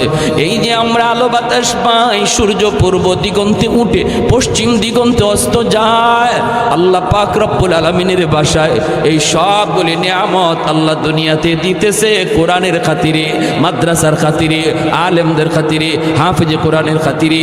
জগতে হাফেজে কোরআন আছে বিদায় এখনো সূর্য পূর্ব দিকে উঠে, জগতে উলামায়ে কেরাম আছে বিদায় এখনো গাছ থেকে ফুল হয়, ফল হয়। জগতে এখনো মাদ্রাসা আছে বিদায় এখনো মানুষ সন্তানকে কোরআনের হাফেজ বানায়। এই ধারাবাহিকতা এখনো এখনো সমাজে আছে, এখনো মানুষ মাদ্রাসায় দান করে, এখনো মানুষ ওয়াজ মাহফিলে যায় বসে, আল্লাহর কথা রসুলের কথা কোরআনের কথা শুনে। বিধায় আল্লাহ বলে এখনো গাছ থেকে তোমরা ফল পাও, গাছ থেকে ফুল পাও, জমিন থেকে ফসল পাও, নদী থেকে মাছ পাও, সুস্থতার নিয়ামত নিয়ে বেঁচে আসো। মিল ফ্যাক্টরির মালিক, ইন্ডাস্ট্রির মালিক, সুস্থতার নিয়ামত, যত যা কিছু নিয়ামত দেখো সবগুলি নিয়ামত আল্লাহ বলেন কোরআনের খাতিরে আমি দিয়ে রাখছি। যেদিন মাদ্রাসা বন্ধ হয়ে যাবে, যেদিন উলামায়ে কেরাম জন্ম নেওয়া বন্ধ হয়ে যাবে, যেদিন মানুষ সন্তানকে হাফিজে কোরআন বানানোর কথা ভুলে যাবে, আল্লাহ পাক বলে ওই দিন গাছ থেকে আর ফুল ফল পাইবা না, জমিন থেকে আর ফসল পাইবা না, নদী থেকে আর মাছ মিলবে না, রিজিকের ব্যবস্থা আর এত সুন্দর আসবে না, সুস্থতার নিয়ামত দিয়ে হাঁটতে পারবা না। আমি আল্লাহ জগতের সমস্ত নিয়ামত একে একে উঠায় নিব। বাল আনজালতু আলাইকুমুল আযাবা সাব্বা, পরপর জমিনের ভিতরে শুধু গজব আর গজব আমি নাজিল করব। অতএব ভাইরা রে, এখন আসমানি গজব আসমানে, জমিনি গজব জমিনে আল্লাহ চাপায় রাখছে মাদ্রাসার খাতিরে। এখন আসমানি গজব আসমানে, জমিনের গজব আল্লাহ জমিনে আটকায় রাখছে উলামায়ে কেরামের খাতিরে। ছোট ছোট বাচ্চাগুলি মাদ্রাসায় পড়ে, এই বাচ্চাগুলির বাড়ি কোথায়, বাবা কোথায়, মা কোথায়? ওই বাপ্পা সাইরা আপনার বাচ্চা আপনার কুলে এই বয়সে ঘুমায়, মার হাতের গরম ভাত খায়। আর এই ছোট ছোট বাচ্চাগুলি যে এই বয়সে মার কুলে ঘুমাইতো, এই বয়সে বাবার কুলে ঘুমাইতো, মার হাতের গরম ভাত খাইতো, এই বাচ্চাটার বিছানা মায় কইরা দিত, এই বাচ্চাটার মা তুলায় তুলায় খাওয়াইতো। ওই বাচ্চাটা আজকে আল্লাহর কোরআনের মহব্বতে কোথায় মা কোথায় বাবা তাদেরকে চাইরা এখানে আল্লাহর কোরআনের পাগল হইয়া, আল্লাহর কোরআনের পাগল হইয়া আপনাদের মাঝে এসেছে হিজরত কইরা। ভাইয়েরা, আজকে মা ভালো কিছু খাইতে পারে না, বাবা ভালো কিছু বাজার থেকে আনলে খাইতে পারে না, খাইতে গেলেই সন্তানের কথা মার ইয়াদ পড়ে যায়, বাবার ইয়াদ হয়ে যায়, বাবার চোখ দিয়ে পানি ঝরে, মার চোখ দিয়ে পানি ঝরে। আমার সন্তানটা জানি ওই জায়গায় কি খায়, কেমনে খায়, কেমনে ঘুমায়। ভাইরা বন্ধুরা, যেই বাচ্চাগুলি আজকে কোরআনের মহব্বতে আসলো সব চাইরা আপনাদের মাঝে, এইবার আপনারা হলেন তাদের বাবা, আপনারা হলেন তাদের মা। ওরা দ্বীনের জন্য হিজরত করেছে, আপনারা দ্বীনের জন্য নুসরত করবেন। হিজরত আর নুসরত যখন এক হয়, দিন জিন্দা হয়ে যায়। নবী হিজরত করে মদিনায় এসেছেন, মদিনার মানুষ সাহায্য করেছে, আনসার হয়েছে, আপনারা আনসারের ভূমিকায় যাবেন। ওরা মুহাজিরের ভূমিকা পালন করেছে দ্বীনের জন্য। আল্লাহ গোটা জগৎটাকে মদিনার মতো সোনার দেশ বানায় দিবে। যেরকম সুবহানাল্লাহ। মদিনা যেমন সোনার মদিনা হয়ে গেছে, এই এলাকাটার আল্লাহ সোনার মদিনা, সোনার দেশ বানায় দিবে, সোনার গ্রাম বানায় দিবে। যদি হিজরত আর নুসরত এক হয়ে যায়, মুহাজির আর আনসারের ভিতরে ভ্রাতৃত্ব বন্ধন কায়েম হয়। যেই বাচ্চাগুলি মা বাবা সাইরা এখানে আসলো, এদের জন্য আপনারাই হলেন মা, আপনারাই হলেন বাবা। আল্লাহ পাক রব্বুল আলামিন কইব কিয়ামতের ময়দানে, এ বান্দা শুন, যার খাতিরে আমি আল্লাহ তোরে খাওয়াইলাম, যাদের খাতিরে আমি আল্লাহ তোরে গাছ থেকে ফুল ফল খাওয়াইলাম, জমিন থেকে তোরে ফসল খাওয়াইলাম, ওরা খাইলো কিনা তুই খেয়াল রাখছো নি? ওরা খাইলো কিনা? যাদের খাতিরে আমি তোরে সুন্দর বিল্ডিং বানাইবার তৌফিক দিলাম, তারা ঘুমাইবার জায়গা পাইলো কিনা তুই খেয়াল রাখলি কিনা? কিয়ামতের ময়দানে আমার খানা আমার ঘুম ছিল সুন্দর, আর আমার পাশের মাদ্রাসায় যেই বাচ্চাগুলি কোরআনের জন্য এসেছে, যাদের খাতিরে আল্লাহ দুনিয়া টিকায় রাখলো, আমাকে নিয়ামত দিয়ে রাখলো, ওরা যদি খাওয়ার জায়গা না পায়, ঘুমাইবার জায়গা না পায়, তাহলে কিয়ামতের ময়দানে আল্লাহর সামনে এলাকার মানুষের মুখ দেখাইবার কোনো সুযোগ থাকবে না। আমি যেই বাচ্চাটারে লজিং রাখবো, আমি যেই বাচ্চাটারে খাওয়াবো, মনে রাখবা এই বাচ্চাটারে তুমি আমি খাওয়াই না, বরং তার উসিলায় আল্লাহ আমাকে খাওয়া। যে লজিং রাখছি, বাচ্চাটারে আমি খাওয়াইতেছি না, কথাটা একটু ঘুরায় বলবেন। একজন হাফেজ, একজন আলেম, একজন মুফতি, একজন ছোট বাচ্চা মাদ্রাসায় পড়ে, তারে যদি আমি আমার ঘরে খানা খাওয়াই, বলতে হবে আমি তারে খাওয়াই না, বরং আল্লাহ তার উসিলায় আমাকে খাওয়ায়। ইন্নাল আলিমা, এটা আমার কথা নয়, এটা আমার নবীর কথা। নবী বলেন ইন্নাল আলিমা ইস্তাগফিরু লাহু মান ফিল আরদ ওয়া মান ফিস সামা হাত্তাল হিতানু ফি জাওফিল মা। নবী বলেন এই কথাটা তোমরা যদি ভালো করে নাও বুঝো, এই সূক্ষ্ম কথাটি যদি তোমরা নাও বুঝো, আসমান জমিনের আর যত প্রাণী আছে তারা কিন্তু ঠিকই বুঝে। ওই যে গাছ, মাছ, ফুল, ফল, এই যে দেখতেছো জঙ্গলের বাঘ ভাল্লুক, এই যে দেখো গর্তের পিপিলিকা আর পানির নিচের মাছ, এরাও কিন্তু মাদ্রাসার ছাত্রের কদর বুঝে, তালেবে এলেমের কদর তারা বুঝে। নবী বলেন এজন্যই গাছের গর্তের পিপিলিকা পর্যন্ত মাদ্রাসার জন্য 24 ঘন্টা দোয়া করে। কি কইয়া দোয়া করে? নবী বলেন দোয়া করে, আল্লাহ আমি গর্তের পিপিলিকায় এখনো গর্তে বেঁচে আছি মাদ্রাসার উসিলা। আল্লাহ পানির নিচের মাছ আমি বেঁচে আছি মাদ্রাসার উসিলা। আমি বাঘ বেঁচে আছি এখন মাদ্রাসার উসিলা। আল্লাহ তুমি মাদ্রাসা ঘরে ঘরে, সমাজে সমাজে মাদ্রাসা বাড়ায় দাও। আল্লাহ ঘরে ঘরে হাফেজে কোরআন তৈরি করে দাও। আল্লাহ তুমি হাফেজে কোরআনদের হায়াতের ভিতরে বরকত দাও, উলামায়ে কেরামের হায়াতের ভিতরে বরকত দাও। আল্লাহ যাদের তাদের হায়াত বাড়লে জগতের হায়াত বেড়ে যায়। উলামায়ে কেরামের হায়াত বাড়লে জগতের হায়াত বেড়ে যায়, জগতের হায়াত বেড়ে যায়। এজন্য মায়ের নবী বলেছেন মৌতুল আলিম কা মৌতুল আলম। একজন আলেমের যদি মৌত হয় মনে করবা জগতের মৌত হয়ে গেছে, কারণ জগৎ আল্লাহ টিকায় রাখে উলামায়ে কেরামের উসিলায়। অতএব কেউ যদি মনে করে আলেম উলামা রাখবো না, মাদ্রাসা রাখবো না, মোল্লা মুন্সি রাখবো না, যদি কেউ মনে করে এমনটা বলে, তাহলে সে তার নিজের পায়ে নিজে কুড়াল মারল। মাদ্রাসা রাখবা না, মৌলবী রাখবা না, আল্লাহ তোমারেও রাখবে না। আওয়াজ দিয়ে এখন ঠিক কিনা? কারণ আল্লাহ তাদের উসিলায় তোমার মতো লোককে আল্লাহ বাঁচায় রাখছে। যদি ওরা না থাকে, মাদ্রাসা বন্ধ হয়, তোমার জিন্দেগি বন্ধ হয়ে যাবে। আমরা দেখছি ওটা, আলহামদুলিল্লাহ হইছে ওটা। যারা মাদ্রাসার বিরুদ্ধে কথা কইছে, উলামায়ে কেরামের বিরুদ্ধে কথা কইছে, ওয়াজ মাহফিলের বিরুদ্ধে কথা কইছে, তারা কেউ জাগাতে নাই। আওয়াজ দিয়ে বলেন, ফ্যান পরবারও আর জায়গা পায় না, ঠিক কিনা? এজন্য বলি মাদ্রাসার বিরোধিতা যে করলো সে তার নিজের পায়ে নিজে কোরাল মারলো। কেউ যদি মাদ্রাসা বন্ধ করার কথা কয়, সে তার নিজের জীবন বন্ধ করে দিল। এটা আল্লাহর কোরআন বলে, নবীর হাদিস। এই কথাটা নবী বলেন, যদি তোমরা নাও বুঝো, গাছে বুঝে, গাছের পাতায় বুঝে, পিপিলিকা বুঝে, গর্তের সাপ বুঝে, পানির নিচের মাছ এই কথাটা বুঝে, বিদায় ওরা 24 ঘন্টা আলেমদের জন্য দোয়া করে। এজন্যই মানব দানব সবাই উলামায়ে কেরামকে মহব্বত করে, জিন্নাতরা পর্যন্ত উলামায়ে কেরামকে শ্রদ্ধা করে। কেন করে? কারণ জিন্নাতেরাও জানে কাদের উসিলে আল্লাহ জগৎ টিকায় রাখছে। শামসুল হক ফরিদপুরি রহমতুল্লাহি আলাইহি বহুত বড় একজন বুজুর্গ ছিলেন, আপনারা নাম হয়তো শুনেছেন, সদস্য হুজুর হিসাবে সবাই চিনে। তিনি দীর্ঘদিন দারুল উলুম দেওবন্দে লেখাপড়া করেছেন। হুজুরের বাড়ি হলো এই যে গোপালগঞ্জ গহরডাঙ্গা। হুজুর একদিন যাবেন ঢাকা থেকে গহরডাঙ্গায়, নৌকায় উঠছেন।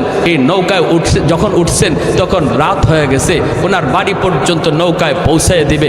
মাঝিও হুজুরের বাড়ি চিনে, অনেক প্যাসেঞ্জার নৌকায় উঠলো, ঘাটে ঘাটে মানুষকে নামায়া হুজুরের ঘাটটা একবার সব শেষে মাঝি কয়, হুজুর আমি রাত 9টা বাজুক আমি আপনারে বাড়ি পৌঁছায় দিব, হুজুর আমি আপনারে চিনি, হুজুর একটু দোয়া করবেন। হুজুরের ঠিক আছে বাবা চলো। কনকনে কুয়াশার রাত, শীতের রাত, কুয়াশা, দেখাও যায় না ঠিক মতো, যাইতেছে মানুষ, ঘাটে ঘাটে নামছে। হুজুরের ঘাট সবার পরে, আরো বেশ সময় লাগবে হুজুরের ঘাটে যাইতে।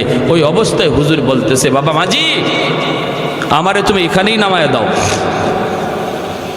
কি কন? এখানেই নামায় দাও। কেন? বাবা আমারে এখানে নামাও। হুজুর এটা তো আপনার ঘাট না, এখানে যদি আপনি নামেন তাহলে আপনাকে বিশাল বড় একটা হাওর পায়ে হেঁটে যাওয়ার লাগবে, আর এত রাত, প্রচণ্ড কুয়াশা, কিছু দেখা যায় না। হুজুর কেন আপনি এই কাজ করবেন? আপনার ঘাটে নৌকা যাবে। হুজুর বলতেছে, বাবা তুই বুঝবি না, তুই আমাকে এখানে নামায় দে, দ্রুত নামা, আমার কাজ আছে, এখানে নামা, আমি হাওরটা পাড়ি দিয়ে পায়ে হেঁটে যাব। মাঝি অবাক হয়ে গেল। মাঝি মনে মনে কয়, আমি চিন্তায় পড়ে গেলাম, হুজুরের এত রাতে কাজ কিটা, কাজ কি?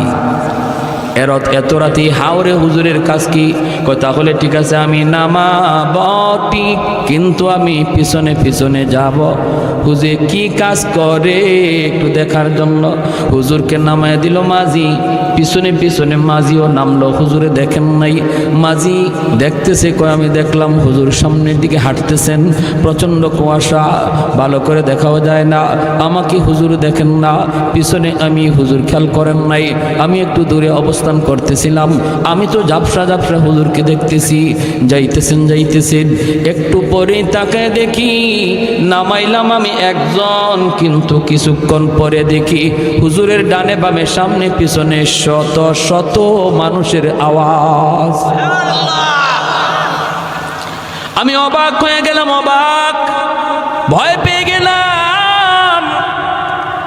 নামাইলাম আমি একজন মানুষ, কিন্তু ওনার ডানে বামে এত মানুষের আওয়াজ। এরা কারা? এদের পরিচয় কি? পিছনে পিছনে আমি যাইতেছি, হুজুর ওদের সাথে কথা বলতেছেন, আর ওরা হুজুরকে, একজন মন্ত্রী মিনিস্টার যেভাবে হাঁটি এইভাবে হুজুরকে সামন দিক দিয়ে রাস্তা দেখে দেখে নিয়ে যাইতেছে।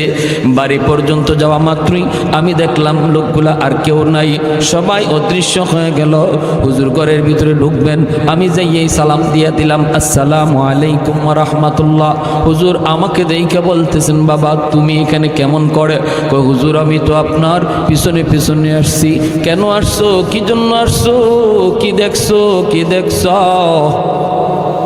কয় হুজুর আমি যা দেখছি আমার ভিতরে পানি নাই, কলিজায় পানি নাই। আমি তো প্রচন্ড ভয় পাইছি হুজুর আগে বলুন এরা কারা? আমি নামাইলাম আপনাকে একা, কিন্তু এত মানুষ, এরা কারা? কি এদের পরিচয়? এবার হুজুর বলতেছে, বাবা আমি বলতে পারি তোর কাছে এক শর্তে, বাবা আমার জীবদ্দশায় কারো কাছে কিছু বলবা না, কারো কাছে কিছু বলবা না। সে বলতেছে ঠিক আছে হুজুর আমি বলবো না। খাঁটি আল্লাহওয়ালারা তাদের নিজেদের কারামত কারো কাছে বলে না, কেউ দেখলে সেটা বলতেও নিষেধ করে, ঠিক কিনা জোরে বলেন? আর ভেজাল যত জায়গায় আছে খালি সাইনবোর্ড আর অ্যাডভার্টাইজ, ভেজাল যত আছে। আশিক রসুল, মাহবুবে খুদা, গাউসে হামদানি, কুতুবে রব্বানি, সারাসুল্লি সুলকানি, নাম আর খুঁজে পাওয়া যায় না। নাম কই গেল? লকবার উপাধি পড়তে পড়তেই শেষ, ঠিক কিনা? এক লোক ময়মনসিং গেছে, আসার পথে প্রচন্ড কুয়াশা, এরকম বন্ড ফিসাব। ড্রাইভাররা কয় থাম, সামনে দেখোস না কিছুই দেখা যায় না? ওখানে দেখ একটা বোর্ডিং দেখা যায়, সিট আছে কিনা একটু দেখ। তো ড্রাইভার গেছে, গিয়া বোর্ডিং ম্যানেজার রেখায়, স্যার রাত বাজে প্রায় 3টা 2টা, বলতেছে স্যার আপনাদের হোটেলে কোনো সিট আছে? কয় সিট তো আছে, থাকবো কেটা? থাকবো কে? থাকবে আশিক রসুল, মাহবুবে খুদা, গাউসে হামদানি, কুতুবে রব্বানি, সারাসুল্লি সুলকানি, কইতে 16টা টাইটেল। ম্যানেজারে ধর্মে ভাগো, সিট নাই। ম্যানেজারে ভাবছে 16টা সিট লাগবে। নাম যখন 16টা কইছে, ম্যানেজারে ভাবছে সিট লাগবে কয়টা? 16টা। কয় সিট নাই ভাই, জান কয় হুজুর সিট নাই। হুজুরে কয় সিট না হইলে কেমনি যাবি? যাওয়ার তো কোনো উপায় নাই। হোটেলের বারান্দায় গামছা বিছা, চাদর বিছায় রাত কাটা। হোটেলের বারান্দার মধ্যে চাদর বিছায় ঘুমাই রইছে। ফজরের সময় ম্যানেজার উঠছে, ওইটা দেখে এত মোটা এক হুজুর গড়াগড়ি করে শীতের মধ্যে কনকনে কাঁপে। কয় বেড়া ঘটনা কি? এখানে হুজুর নিয়ে এরম করো? কয় তুই হুজুর নিয়ে এখানে কি করো? তুই আমার কাছে ভিতরে সিট চাইলি না? আমি তো আপনার কাছে সিট চাইছি। কয় বেটা তুই তো সিট চাইলি 16টা, তাই বললে কি আমার কাছে 2টা সিটও নাই? এখন হুজুরে উঠছে, উঠতে কয় রে এই টাইটেলে আমাদের দুনিয়াতেও সিট দিল না, মরণের পরেও সিট দিত না, ঠিক না? এই টাইটেলে দুনিয়াতেই সিট দিছে না, মরার পরেও সিট দিবে। এজন্য খাঁটি আল্লাহওয়ালা চেনার উপায় হলো তারা সহজ সরল সাদা সিধা, এত অ্যাডভার্টাইজও নাই, এত গাওয়াগাওয়িও নাই, হ্যাঁ এত লৌকিকতাও নাই। শামসুল হক ফরিদপুরি রহমতুল্লাহি আলাইহি ওই মাজিরে বলতেছেন, আমি বলতে পারি তোকে, শর্ত হলো আমার জীবদ্দশায় কারো কাছে এই কথা বলবা না। বলেন হুজুর? বাবা আমি যখন নৌকায় ছিলাম, এই নৌকায় থাকা অবস্থায় এই এলাকার জিন্নাতের সর্দার আমার কানে কানে আইসা সালাম দিয়া কয়, হুজুর আমরা আজ অনেক দিন যাবৎ আপনার অপেক্ষায়, আমাদের ভিতরে অনেক সমস্যা চলতেছে, কেউ কারো কথা মানে না, এমন দ্বন্দ্ব খুনাখুনি হওয়ার সম্ভাবনা আছে। এক পর্যায়ে আমরা সবাই একমত হয়েছি যতগুলি সমস্যা আছে সবগুলির সমাধান আপনার কাছ থেকে নিব, আপনি যা বলবেন আমরা সবাই মাথা পেতে মেনে নিব, কেউ আর আমরা কোনো ধরনের বিরোধিতা করব না। হুজুর একটু দয়া করে যদি এই জায়গায় নামতেন, পায়ে হেঁটে যদি বাড়িতে যাইতেন, হাওরটা আমরা পাহারা দিয়া দিয়া আপনাকে বাড়ি পর্যন্ত পৌঁছায় দিব, আর মাঝখানে আমাদের যত যা কিছু জানার প্রয়োজন সব আমরা জেনে নিব। আল্লাহু আকবার। मैं तालिब मौला हूँ मेरे इश्क़ निराला,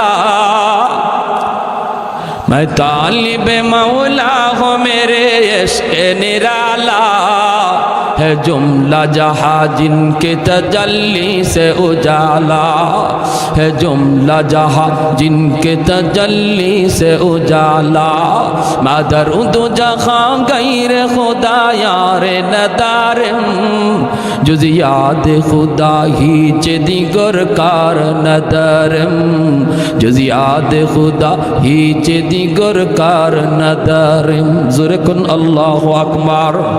আর একটু জোরে কোন আল্লাহু আকবার। তাহলে আল্লাহর নবী বলেছেন উলামায়ে কেরামকে মানব দানব পশু পাখি সবাই শ্রদ্ধা করে, কারণ হলো ওরা জানে উলামায়ে কেরামের উসিলায় আল্লাহ সবাইরে খাওয়াইতেছে। ঠিক কিনা? ঠিক কিনা? আমার আপনারও আল্লাহ খাওয়ায় মাদ্রাসার উসিলায়, ঠিক কিনা? আমি মাদ্রাসা দান করলেও মাদ্রাসা চলবে, না করলেও মাদ্রাসা চলবে, বাকি মাদ্রাসায় আমি দান কইরা মাদ্রাসা টিকায় রাখছি, বিষয়টা এমন নয়, বরং মাদ্রাসায় উসিলায় আল্লাহ আমাকে টিকায় রাখছে। ঠিক কিনা রে ভাই?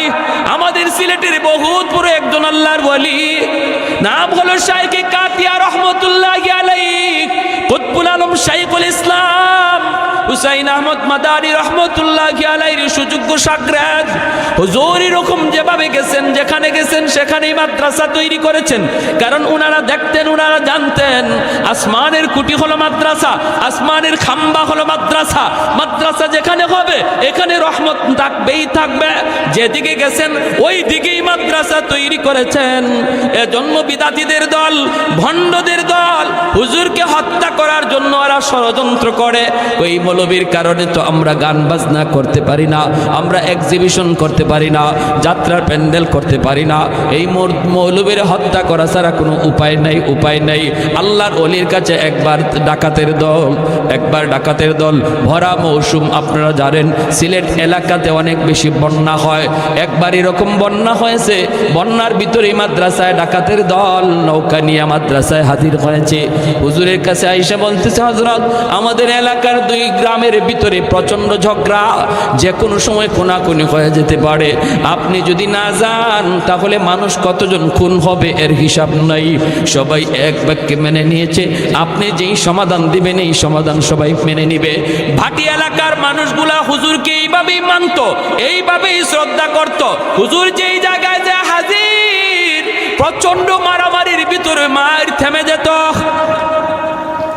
চতুর্দিকে উপরের দিকে এরকম ভাবে ফায়ারিং হচ্ছে, কিন্তু আল্লাহর ওলি মাঝখানে যে যদি দাঁড়াইতেন, সাথে সাথে দুনো পক্ষের রাগ গুসা পানি হয়ে যাইত। আল্লাহু আকবার। এত বড় বুজুর্গ, এত বড় আল্লাহর ওলি ছিলেন। হুজুরে বলতেছেন, ঠিক আছে বাবা, তাহলে আর দেরি নাই, আর দেরি নাই, তাড়াতাড়ি চলো, দেরি নাই, তাড়াতাড়ি চলো, আমাকে নিয়ে চলো। এই বইলা আল্লাহর ওলি তিনি উঠলেন নৌকায়, নৌকায় উঠে গেলেন, জানাজানি নাই, কাউকে বলাও নাই, উঠে গেলেন। কারণ আল্লাহর ওলিরা তারা সর্বদা মনে করতেন মুসলমান কখনো মিথ্যা কথা বলতে পারে কিছু, যে আগে যায় বলতো তার কথাই বিশ্বাস করতেন। পরে যদি একজনে যায় বলতো, হুজুর ও তো আপনার কাছে মিথ্যা কথা বলছে, তখনই ধমক দিতেন, মুসলমান আবার মিথ্যা বলে নাকি? সুবহানাল্লাহ, জোরে কর না। যে মুসলমান আবার মিথ্যা বলে নাকি? আগের জনে আপনারে মিথ্যা বলছে এই কথাটা বোঝানোই যেত না। কি বুঝলেন? আমরাও মুসলমান, তারাও তো মুসলমান, ঠিক না? উনি নৌকা উঠছেন, নৌকা উঠতে ডাকাতরা লয়ে যাইতেছে হাওর এলাকায়, সিলেটের হাওর এলাকায়। অসুবিধা দিতেছে আপনাদের ভাই? অসুবিধা দিতেছে? শীত, এই যে কুয়াশার পানি পড়তেছে, কিন্তু কষ্ট হইতেছে আপনাদের। এখন হাওরের মাঝামাঝি গেছে, একদম হাওরের মাঝামাঝি। হুজুর বলতেছে, কি রে বাবা, ওই গ্রাম তো এত দূর হওয়ার কথা না, তোমরা আমারে কোথায় নিয়ে যাচ্ছ? না হুজুর, এই যে চলে আসছি, আর অল্প সময়। মূলত ওদের টার্গেট হলো একদম হাওরের মাঝামাঝি নিয়ে হুজুরকে একদম জবাই করবে, জবাই করে হাওরে ফেলাই দিবে। হাওরের মাঝামাঝি নেওয়ার পরেই ডাকাতরা তাদের চেহারা পাল্টায় ফেললো। কাছে আইসা কো, মৌলবী প্রস্তুত হয়ে যাও, আমাদের দীর্ঘদিনের চেষ্টা, তোমারে খুন করব। তোমার কারণে আমরা গান বাজনা, যাত্রা, প্যান্ডেল কিছুই করতে পারি না। খালি যাবায় যাও, এবারে যাইয়ে তুমি মাদ্রাসা, যেখানে যাও সেখানে গান বন্ধ করে ফেলো, ঠিক আছে? আজকে তোমার জীবনের শেষ দিন, তুমি প্রস্তুত নাও। আল্লাহর ওলি বলেন, আমাকে একটু সুযোগ দিবানি 2 রাকাত নামাজ পড়ার? হয় কোনো অসুবিধা নাই, শেষ জীবনের শেষ নামাজ পড়তে চাও, নামাজ পড়ে নাও।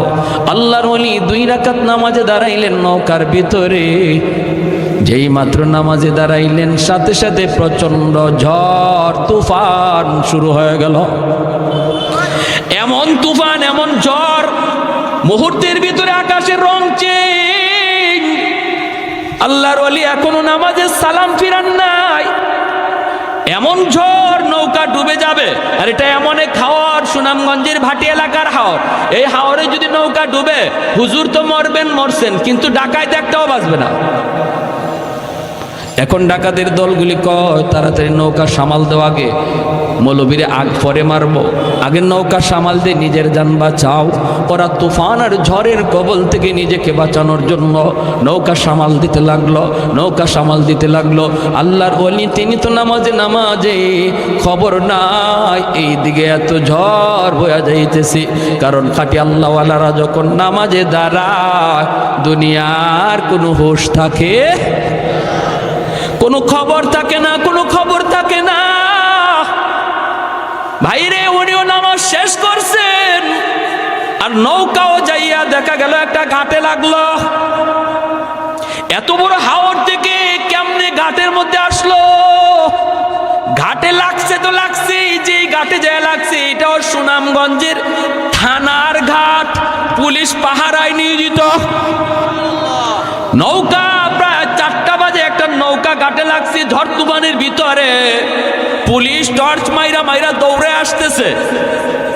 আই সেই পুলিশ যখন নৌকার মধ্যে টর্চ মারছে, মাইরে দেখে আল্লাহর কুতুবে জামান শাইখে কাতিয়া রাহিমাহুল্লাহ। যেই মাত্র হুজুররে দেখছে, এমনি পুলিশেরা দৌড় দিয়া গেছে, হুজুর আপনি এত রাতে নৌকায় কেন, আর এরা কারা?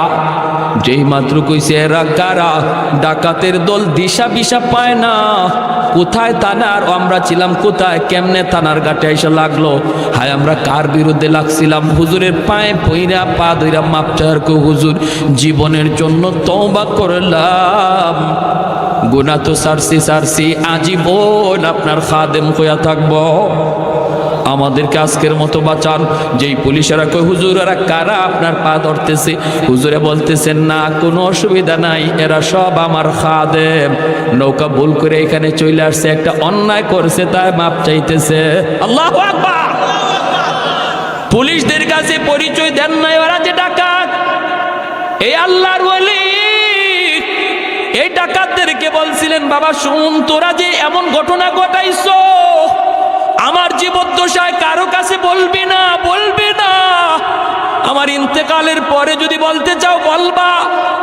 আমরা আল্লাহর ওলির ইন্তেকালের পরে খবরগুলা পাইছি, এবং ওরা বলছে আমরা যে হুজুরের খাদেম, আমরা কিন্তু শুরুতে খাদেম ছিলাম না, আমরা হুজুরকে মারার জন্য ডাকাত সেজে এসেছিলাম, আমরা হলাম ডাকাত।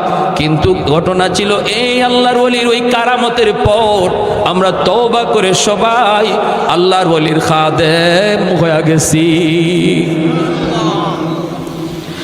এজন্য রে ভাই, উলামায়ে কেরামের কদর করো, উলামায়ে কেরামকে চিনো, মাদ্রাসাকে কদর করো, মাদ্রাসাকে কদর করো।